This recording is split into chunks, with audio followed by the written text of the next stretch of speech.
दोस्तों, आप देख रहे हैं चैनल कॉमिक्स तक। आज की कहानी का नाम है कुबड़ा शैतान। रहस्यमय शक्तियों से भरा महल तिलस्मा, जिसका स्वामी है मावली पराक्रमी भोकाल।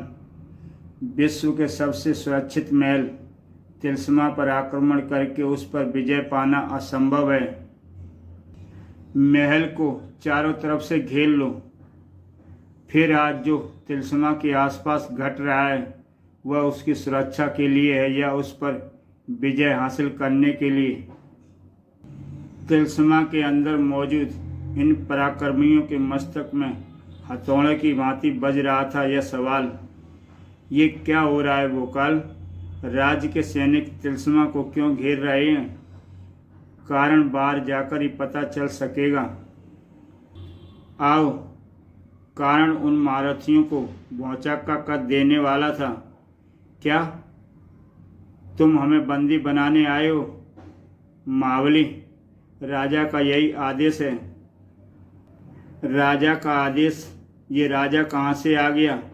राजपथ तो रानी मोहिनी का शासन था रात्रि के चौथे पहर तक, परंतु रात्रि के समाप्त होने के साथ ही वह भी समाप्त हो गया। ये राजा है कौन और उसने हमें बंदी बनाने का आदेश क्यों दिया? ये तो आपको राज दरबार में पहुंचकर ही पता चलेगा। सैनिकों, ले चलो इन्हें। अतिक्रु क्रोधित हो उठा। ठहरो, जिसने भी हमारी तरफ बढ़ने का प्रयत्न किया मैं उनकी टांगें तोड़ दूंगा। नहीं मित्र अतिक, इसमें इनका कोई दोष नहीं। ये तो अपने कर्तव्य का पालन कर रहे हैं। बड़ी मुश्किल से अतिक्रु को शांत करके भोकाल सेनापति प्रवीण कुमार की तरफ पलटा। चलिए सेनापति जी। फिर सभी सैनिकों से घिरे राजधानी की तरफ चल दिए। शीघ्र राज दरबार में। वैसे तो इनकी कोई आवश्यकता नहीं भोकाल, परंतु फिर भी तुम्हें अपना परिचय दिए देता हूँ। मेरा नाम है विवेक मोहन, स्वर्गीय राजा विवेक मोहन का बड़ा भाई, विकासनगर का वर्तमान राजा, और उधर बैठिए तुम्हारी पत्नी रूपसी का पिता। मैं विकासनगर का राजा कोई सैनिक विद्रोह करके नहीं, राज्य के सभी दरबारियों गणमान्य व्यक्तियों की सर्वसम्मति से बना हूँ। मोहिनी ने भी सहर्ष मुझे राजा मान लिया है। ओह, एक ही रात में प्रजा और रानी मोहिनी ने इसे राजा बना दिया। कैसे हो गया ऐसा? प्रत्यक्ष तौर पर बोला भोकाल। हमें बंदी बनाकर यहाँ बुलवाने का तात्पर्य क्या है? विकासनगर का राजा बनते ही मैंने पहला प्रण यह किया है कि मैं अपनी पुत्री रूपसी को उसका अधिकार दिलवाऊंगा। इसलिए हमने तुम्हें यहाँ बुलाया। पूरे समाज के सामने तुम्हारी रूपसी के साथ विवाह हुआ है भोकाल। यह तुम्हारी पत्नी है, इसलिए मैं तुम्हें रूपसी को ससम्मान अपनाने और इन सभी विदेशियों को तुरंत ही राज्य छोड़कर चले जाने का आदेश देता हूँ। इसी के साथ भोकाल को विरोध भरा स्वर पूरे राज दरबार में गूंज उठा। यह झूठ है। रूपसी मेरी पत्नी नहीं, मेरे साथ इसके अधूरे फेरे हुए हैं। यह बात भी सारी दुनिया जानती है कि वे मेरे फेरे छल और फरेब से लिए गए थे। धोखे से किया गया विवाह कहीं मान्य नहीं होता। हम सभी बाहर से जरूर आए हैं, लेकिन विकासनगर की भूमि और प्रजा को अपने प्राणों से ज़्यादा चाहते हैं। इस राज्य के मान सम्मान को सैकड़ों बार हमने अपने प्राणों पर खेलकर बचाया है। राज विकास मोहन ने स्वयं हमें इस राज्य की नागरिकता प्रदान की थी। ठीक है, मैं नागरिकता के विषय में दोबारा विचार करूंगा, लेकिन मेरा पहला आदेश तो तुम्हें हर दशा में मानकर रूपसी को अपनी पत्नी के रूप में अपनाना होगा। नहीं, तुम्हारा यह आदेश भी मैं नहीं मानूंगा, क्योंकि यह न्याय नहीं। तुम्हारी आंखों पर पुत्री मोह का पर्दा पड़ा हुआ है। इसका निर्णय दरबार में उपस्थित प्रजा के सम्मानित व्यक्ति व दरबारी करेंगे। उनका निर्णय जो भी होगा वह मान्य होगा। एक चालाकी भरी मुस्कान राजा के अधरों पर खेल गई। ठीक है भोकाल, हम यह निर्णय दरबार में उपस्थित सम्मानित व्यक्तियों पर ही छोड़ते हैं। तुरंत ही दरबार में चारों तरफ कानफूसी होने लगी। कुछ देर बाद महाबली, इस समस्या को बड़ी गंभीरता से सोचकर हमने यह निर्णय लिया है कि अग्नि की साक्षी मानकर तुम्हारे साथ राजकुमारी द्वारा किए गए 3.5 फेरे एकदम पूर्ण हैं। हमारे राज्य में विशेष परिस्थितियों में 3 फेरे भी मान्यता रखते हैं। इसलिए राजकुमारी रूपसी तुम्हारी पत्नी है। रही तुरीन की बात, तो उसके फेरे भी तुम्हारे साथ हुए हैं, लेकिन वह पहली पत्नी के होते हुए तुम्हारी पत्नी नहीं बन कहला सकती। हाँ, तुम चाहो तो तुरीन को दासी बनाकर रख सकते हो। मान्यवर, तुरीन के इस अपमान ने भोकाल को क्रोध से चीखने के लिए मजबूर कर दिया, लेकिन भोकाल से भी तेजी से चीखा राजा विकास मोहन। चीखो मत भोकाल, तुम इस निर्णय को मानने के लिए वचनबद्ध हो। असहाय ढंग से भोकाल सिर झुकाए बैठी रानी मोहिनी की तरफ पलटा। भोकाल के साथ अन्याय हो रहा है। रानी जी, आप चुप बैठी हैं, कुछ बोलिए रानी जी, कुछ बोलिए। उफ नहीं, भोकाल की तड़प तुरीन से ना देखी गई। बिफरी शेरनी सी दाढ़ी व मत चिल्लाओ भोकाल, यह तुम्हारी कोई नहीं सुनने वाला। सब मिले हुए हैं, सभी ने मिलकर हमारे विरुद्ध यह षड्यंत्र रचा है। खामोश दुष्ट लड़की, तूने यह कहकर सारे दरबार का घोर अपमान किया है। तुझे इसका ऐसा दंड मिलेगा कि तेरी आत्मा भी थर्रा उठेगी। सैनिकों, इसकी गर्दन इसके धड़ से अलग कर दो। राजा का आदेश पाकर जो बहुत से सैनिक तुरीन की तरफ बढ़े तो वहीं रुक जाओ, अन्यथा भून कर रख दूंगी। दूसरी तरफ से तुरीन की तरफ बढ़े सैनिकों को अतकुरु का सामना करना पड़ा। अतकुरु के होते तुम क्या मृत्यु भी तुरीन का बाल बांका नहीं कर सकती। सुल्तान वेणु, लड़ाकी और पीकू पकौड़िया भी इस लड़ाई में कूद पड़ते अगर भोकाल न चीख पड़ता। रुक जाओ साथियों, ये तुम क्या कर रहे हो? राज सैनिकों पर हाथ उठाना अपराध है। रुक जाओ तुम, हम वार्ता से इस समस्या को सुलझा लेंगे। अब वार्ता से कुछ नहीं होने वाला। मित्र भोकाल, वो देखो, तुरीन को समाप्त करने के लिए सैनिक पलटन आ रही है। तुम पीछे हटो, मैं इन्हें रोकता हूँ। मारो इन सबको। अतकुरु ने कांस्य की भांति मूर्ति को उठाकर उस पर सभी तलवारों को रोका। रुक जाओ। तभी पीछे हटो। समझ में नहीं आ रहा इन सैनिकों को क्या हो गया, जो ये मेरी बात सुनकर शांत होने की जगह उग्र होते जा रहे हैं।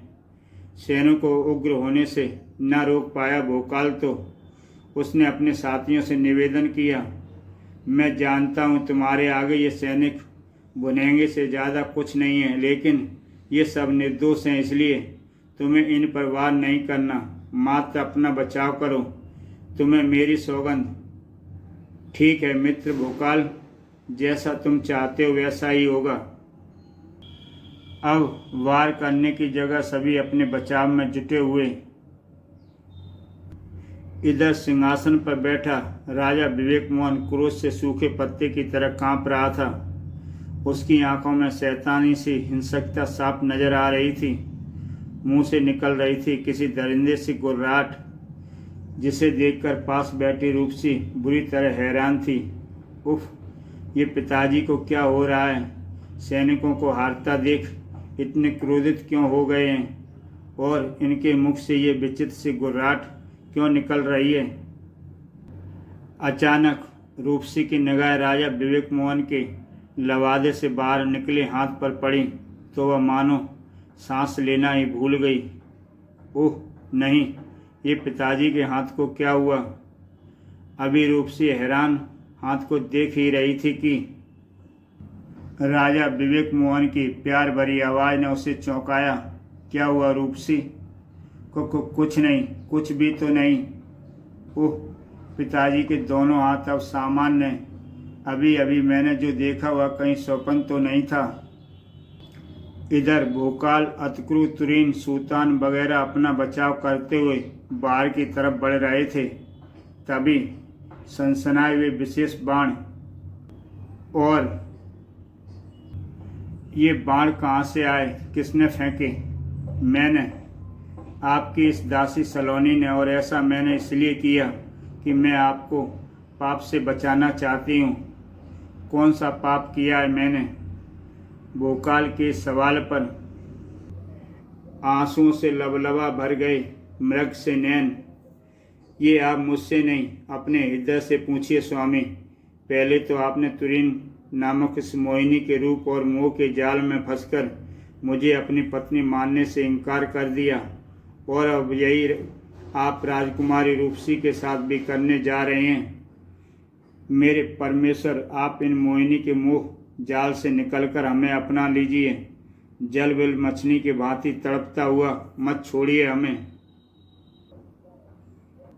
मैं आपके पांव पड़ती हूँ स्वामी, ऐसा अनर्थ मत कीजिए। सभी दंग अवस्था में खड़े देखते रह गए। इस स्थिति का लाभ उठाते हुए चीखा राजा विकास मोहन। भोकाल किसे छोड़ेगा, किसे अपनाएगा, इसका निर्णय बाद में होगा। फिलहाल इन सभी को बंदी बनाकर बंदी गृह में डाल दिया जाए। नहीं पिताजी, ऐसा मत कीजिए। यह सब तुम्हारी भलाई के लिए किया जा रहा है पुत्री, इसलिए इस कार्य में अड़चन ना बनो। इधर राजा विकास मोहन ने बड़े प्यार से रूपसी को समझाया, और उधर सभी को बंदी बना लिया गया। यह राज्य की कानून व्यवस्था का प्रश्न है मित्रों, इसलिए इनमें कोई विघन मत डालना। मोटी मोटी बेड़ियों में जकड़कर सैनिक उन्हें लेकर बंदीगृह की तरफ चल दिए। इधर वह रूप की देवी रूपसी के पास पहुंची। बहन, मैं ईश्वर से प्रार्थना करूंगी मेरे साथ साथ तुम्हें भी तुम्हारा अधिकार मिल जाए, लेकिन इस समय तो बंदी बना लिए गए हैं, उन पर कोई आँच न आए, इस बात का ध्यान रखना। फिर वह रुकी नहीं। सलोनी, अद्भुत है यह स्त्री, भोकाल को अपना पति भी मानती है और मुझे मेरा अधिकार दिलाने की बात भी कर रही है। लेकिन एक बात उसने बहुत सही कही, मुझे भोकाल का ध्यान रखना है।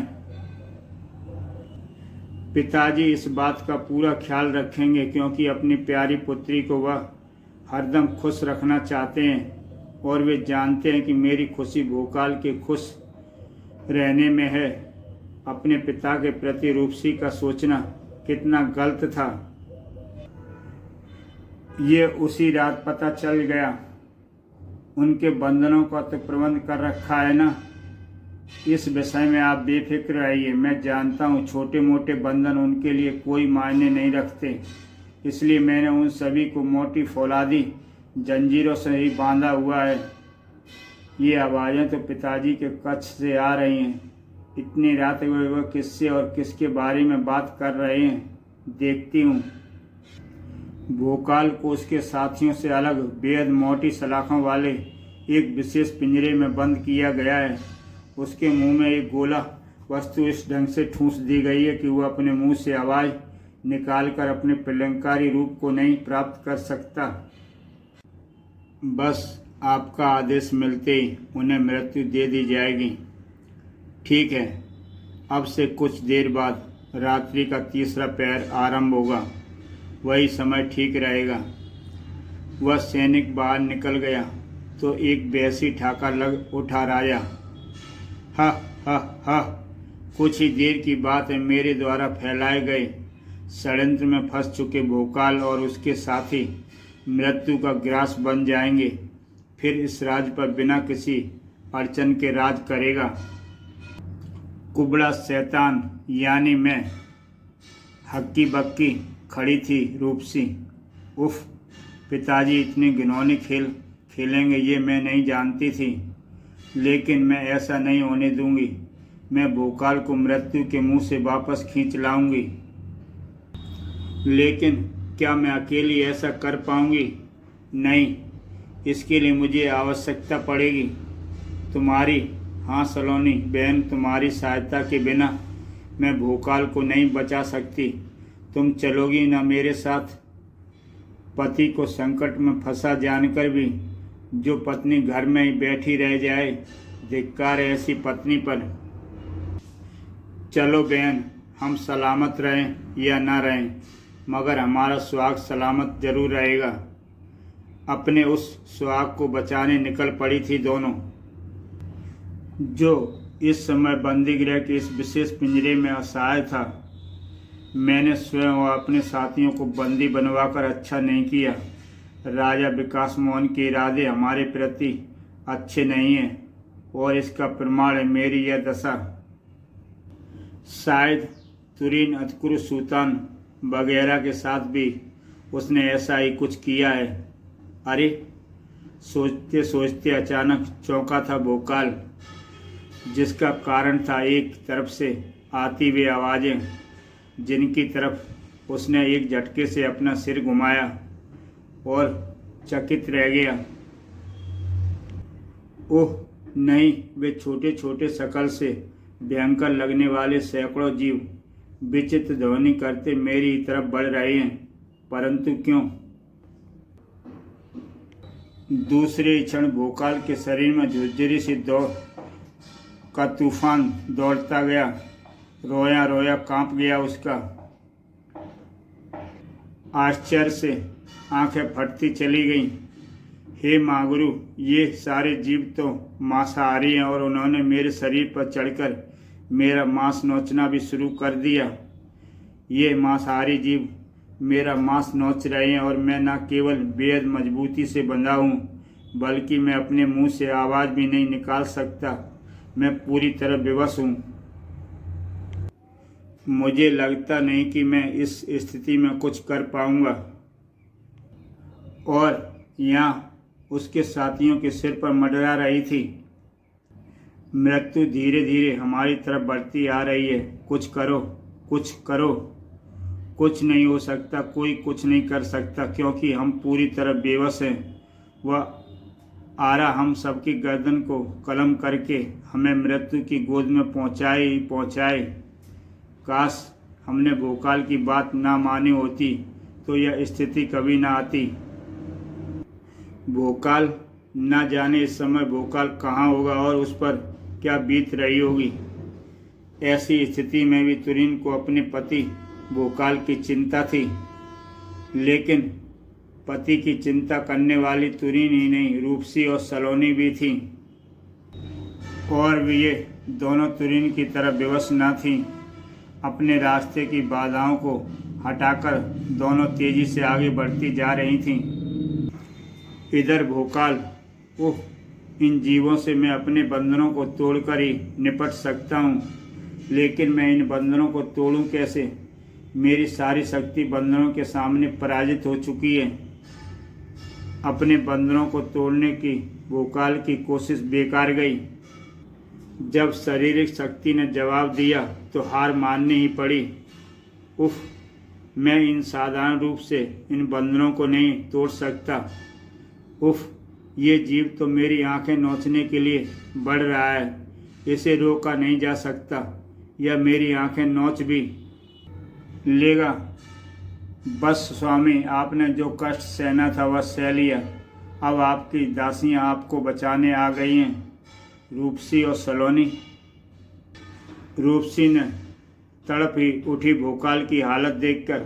उफ, सलोनी, अपने बाणों से इनको घायल करते जीवों को बीन डालो। ऐसा होना मुमकिन नहीं रूपसी बहन। वे जीव उनके शरीर से चिपटे हुए हैं। मेरे चलाए बाण उनको भी लग सकते हैं। हम उन्हें बचाने का कोई दूसरा साधन खोजना होगा। दूसरा साधन यह है कि हम किसी तरह इन मोटे सलाखों के पिंजरे को खोलने में सफल हो जाएं। नहीं, मुझे यह भी मुमकिन नहीं लगता, लेकिन फिर भी तुम पिंजरे को खोलने का कोई रास्ता देखो, तब तक मैं कोई अन्य उपाय सोचती हूँ। ठीक है।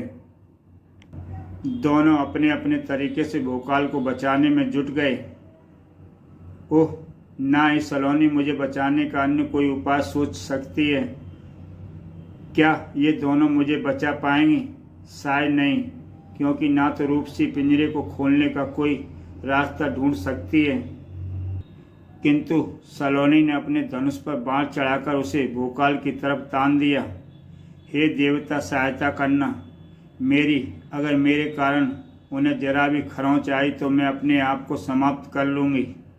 सलोनी ने अपने कांपते हाथों को स्थिर किया और छोड़ दिया बाण, जो सनसनाता हुआ ठीक अपने निशाने पर जा लगा।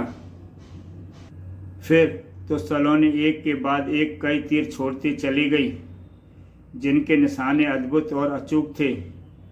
आश्चर्य के समुद्र में डुबकियां लगाता भोकाल अभी कुछ और समझ पाता उससे पहले ही एक झटके से मुंह में ठुसी गेंद उसके मुंह से बाहर थी। और अब आप अपने महागुरु का नाम बोलकर महाबली बन जाएं।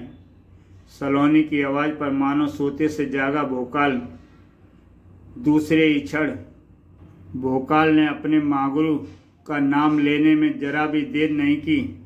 अब महाबली भोकाल के आगे उन बंदरों की क्या बिसात थी,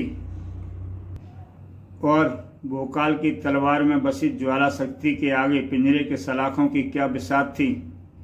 तब भोकाल के क्रोध का कहर टूटा हिंसक जीवों पर। जल्दी। बहुत बहुत धन्यवाद सलोनी।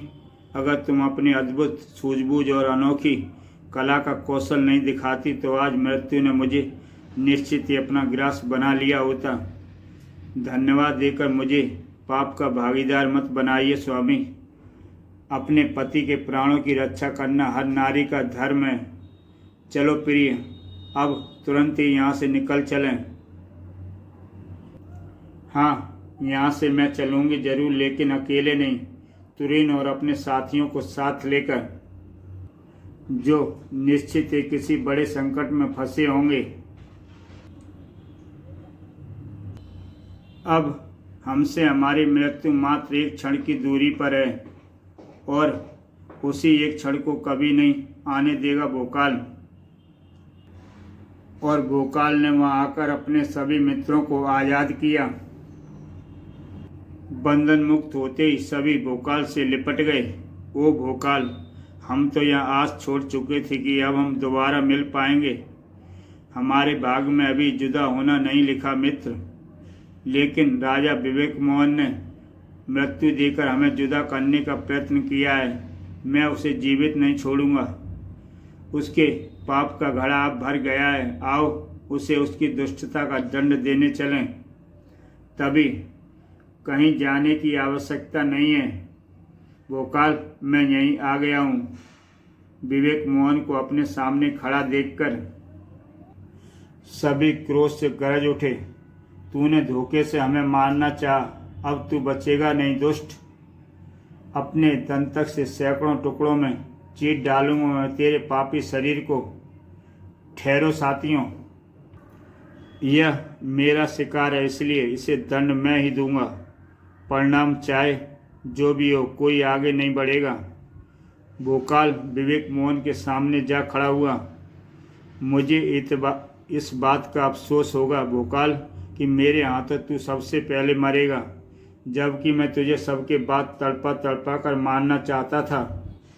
कौन किसके हाथ से मरेगा ये तो समय बताएगा दुष्ट।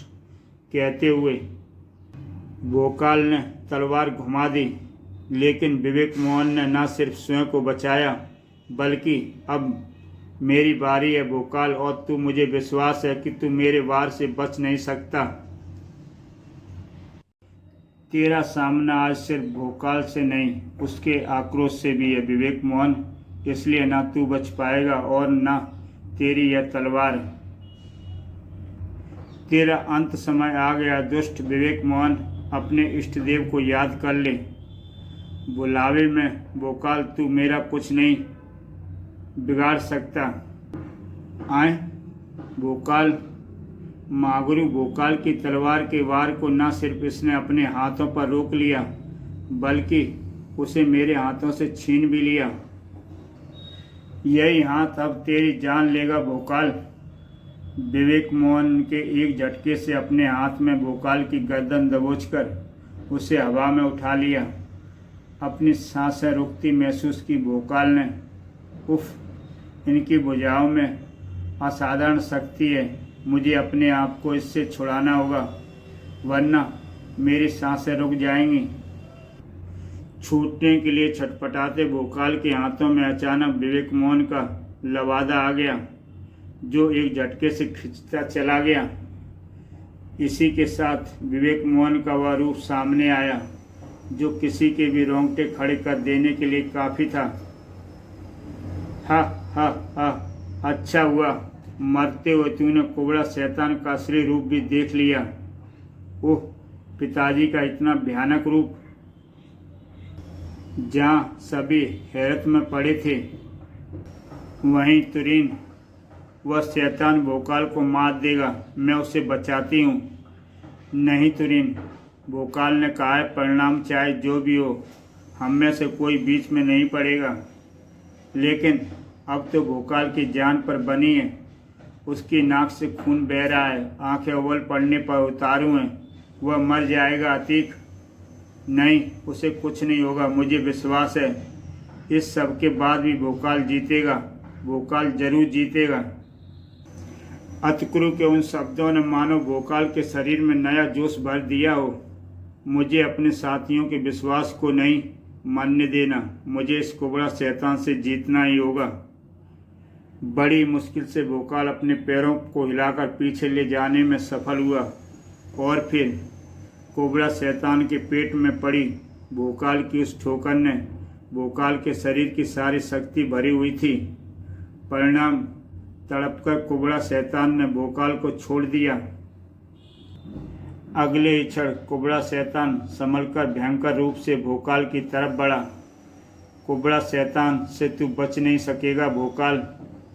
उधर कुबड़ा शैतान ने आगे कदम बढ़ाए। इधर विद्युत की फुर्ती से लपक कर भोकाल ने अपनी तलवार उठा ली।